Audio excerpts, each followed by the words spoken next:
and welcome back to my channel. So today's video, I filmed a video last Tuesday talking about postpartum depression, and if you haven't seen that, I'll link it down below, so make sure you check it out. Today's video is going to be all about anxiety, postpartum anxiety, and continuing on my journey with mental health. So my anxiety started when I really kind of noticed it was in high school. I always had this fear. So the school that I went to for a majority of my high school, the condiments were in the center of the cafeteria, and then all the tables sat in a circle around it. I, for the life of me, could not go get my ketchup. I always had somebody else go grab it for me because I couldn't do it. I had this fear that everybody was watching me, and in reality, nobody was. Nobody was paying attention to me. They were eating their lunch, they were having conversations with their friends, but I literally could not do it. Caleb and I would go to, there's a bar there in Wichita that we would go to all the time. You could get in at 18, and we would go, and the first couple times, like, everything was fine, and then one of the other clubs ended up closing down, and so it got a lot more crowded in the one that we always went to. I would have full-blown anxiety attacks, bawling my eyes out in a bar. Everybody's around me drinking and dancing like this is supposed to be a good time, and I would have full-blown anxiety attacks in the middle of this because there were so many people. And if any of you are watching from Wichita and you've been to this place, you know what I'm talking about. There's just a lot of people. You can barely get through, and it started to make me not want to go. We stopped going, or Caleb would go by himself because I didn't want to go. I would have anxiety on the way driving there because I knew that there was going to be a lot of people, and it became a not so fun experience. And for me, my whole body, like right before I have an anxiety attack, my whole body flushes. I get really hot and sweaty. My chest feels like something's sitting on it. Like I feel like I can't take a full breath. I get really tingly in my face. And then usually I just cry until I can calm down. I shake, everything lasts, like, it depends. Like sometimes it'll last like 5 minutes, 20 minutes, but like tonight it has lasted me 3 hours. I have this constant heaviness, like I don't know if you guys can tell in my breathing, but like I just can't fully expand. I feel like I can't catch my breath, and I'll kind of get into that a little bit more about why I'm so anxious tonight.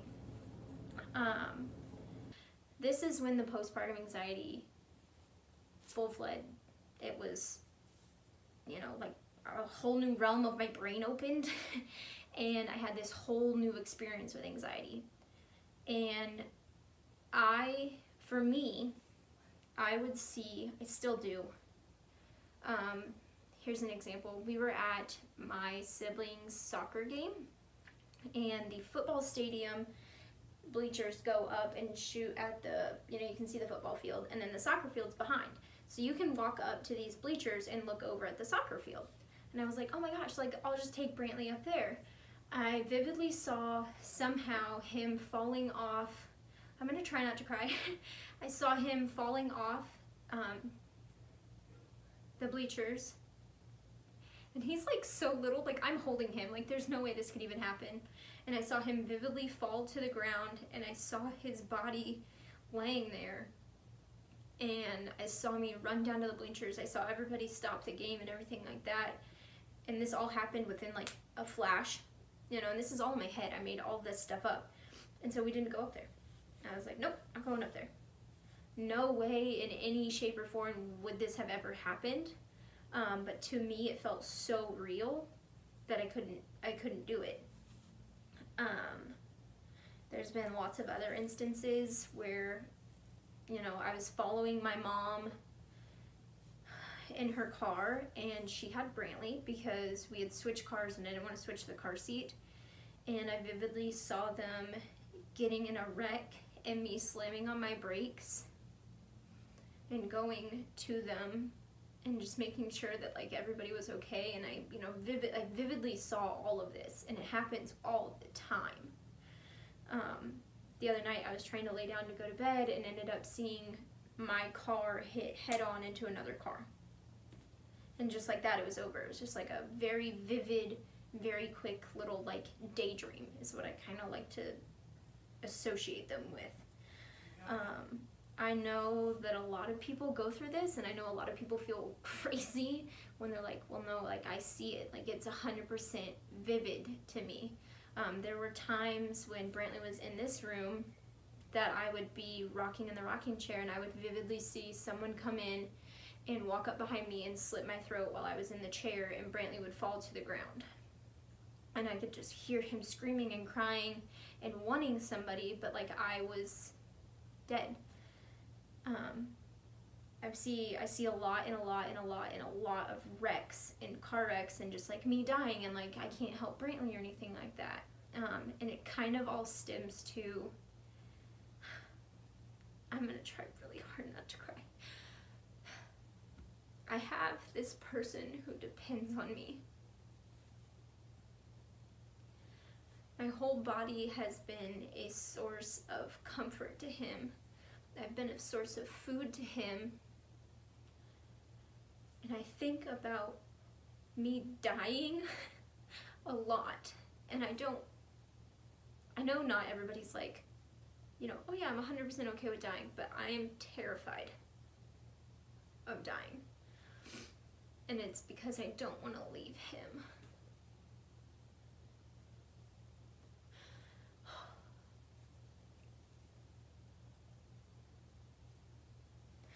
I can't imagine a life of me not being there. And so it just makes everything like so real and scary. But a lot of it is just so mental and like in my head. So tonight we are in another stupid winter weather advisory, and it started snowing out of nowhere. Caleb and I were sitting in the car in my mom's driveway because she was gone and Bug was sleeping, and so we were just hanging out. And all of a sudden I look up and it was snowing. And I was like, okay. And he was like, okay, go ahead and take me to the shop and just you head out because I know like you don't want to drive in this. And I was like, no, I'm already like having anxiety about driving in this. So I take him back to the shop because they're working on his truck, and I was like, okay, I'm gonna go ahead and head out. At this point, it is a 4-minute drive from my mom's house to the shop, if that.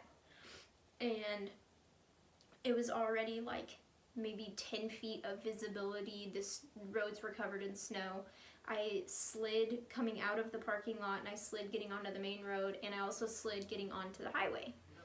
So I am white knuckling the steering wheel, and this happens pretty much any time that I drive. Like I don't let anybody else drive, and if somebody else is driving, I can't like sleep in the car if we go on a road trip or anything like that because I literally freak out. So I'm white knuckling the steering wheel, and I'm driving, and I'm going 35 miles per hour in a 65. It took me an hour to drive a 25-minute drive. I was freaking out. I was trying not to let Brantley know because at this point he had woken up and was like, you know, fussy and freaking out, and I was like, it's okay, like I promise it's okay. And I'm just driving, and I'm going slow, and I'm just trying to like make sure that I don't veer off or anything like that because I can't see the lanes. At one point I thought I was on the shoulder, like I have no idea what I'm doing. And so we got home and this happened.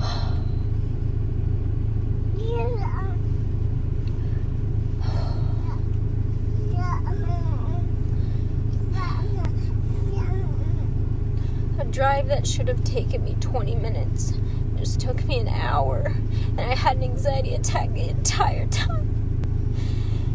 And pulling into my driveway, like I feel like I can like breathe now. I hate having anxiety about driving because I have to do it every single day, and I had Brantley in the background.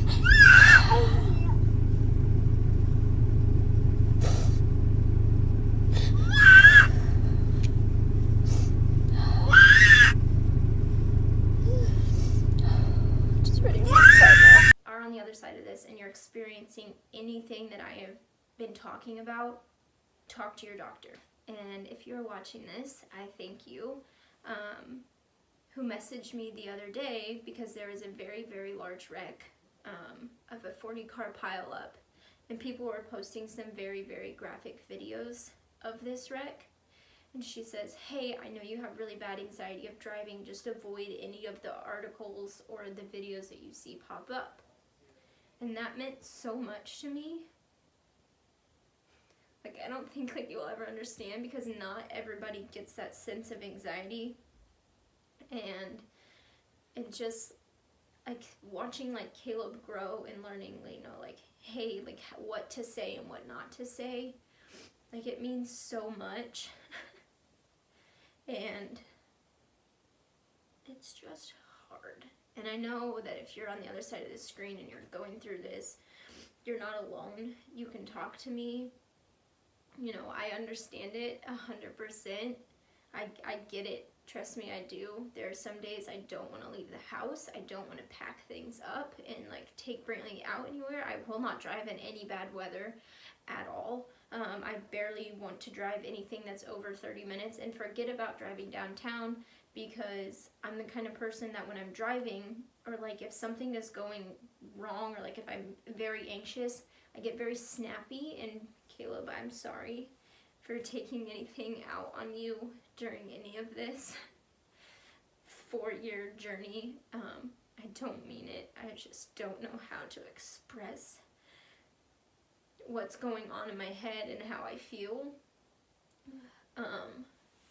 But with that, I think I'm gonna go ahead and close it out, just so it's not a giant crying fest. But like I said, you're not alone. Mental health is way more normal than anybody likes to make it seem. And make sure that you hit that thumbs up button.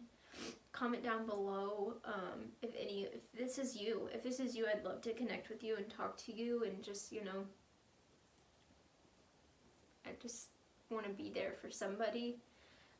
Make sure you subscribe and hit that notification bell. That way you're notified every time my beautiful face is on the screen. With that, see you guys in my next video. Bye, guys.